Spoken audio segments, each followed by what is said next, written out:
ఇది నా వాక్యము. యోమ్ దేబిరి 16వ తారీఖు 9వ నెల 2025వ సంవత్సరం. మన దేవుడిస్తున్న చక్కటి మాట. కీర్తనల గ్రంథము 75వ అధ్యాయము 2వ వచనం. నేను యుక్త కాలమును కనిపెట్టుచున్నాను, నేనే న్యాయంను బట్టి తీర్పు తీర్చుచున్నాను.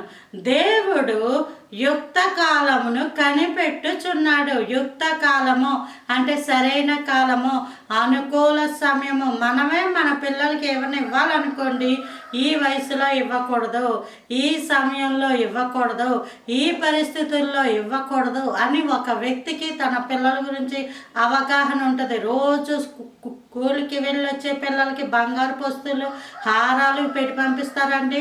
పెట్టరు. ఎందుకంటే ఇప్పుడు పెట్టకూడదు, ఈ వయసులో పెట్టకూడదు, తనకి దాన్ని కాపాడుకోలేదు, దాన్ని చూసుకోలేదని ఒక అవగాహన తల్లిదండ్రులకు ఉంటుంది.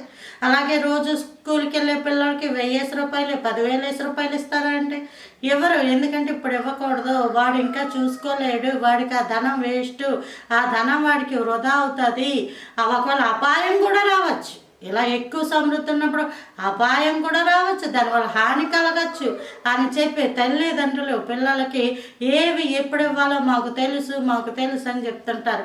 అలాగే నీ జీవితంలో కూడా ఏది ఎప్పుడు ఇవ్వాలో దేవునికి తెలుసు. నువ్వు అడిగిన వెంటనే దేవుడెవడు? అది నీకు క్షేమకరం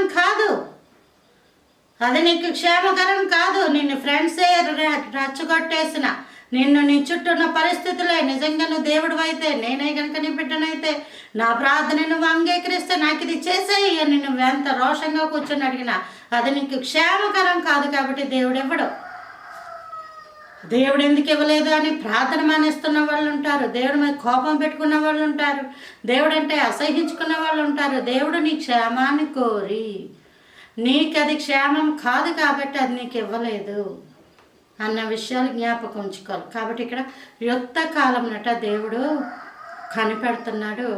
ఆయనే న్యాయము తీరుస్తాడు. న్యాయం అంటే ఏంటి? భూమి మీద నువ్వు బ్రతికి ఉండడానికి నీకు కల్పించే అనుకూల పరిస్థితులన్నీ కూడా న్యాయమైనవే. నీది కానిది నీది కాదు, నీకంటూ ఉన్నది దేవుడు ఇచ్చింది, అది ఎప్పటికైనా నీదే. న్యాయముగా దేవుడికి ఇవ్వాల్సింది ఇస్తాడు. హల్లెలూయా, ప్రైజ్ ది లార్డ్.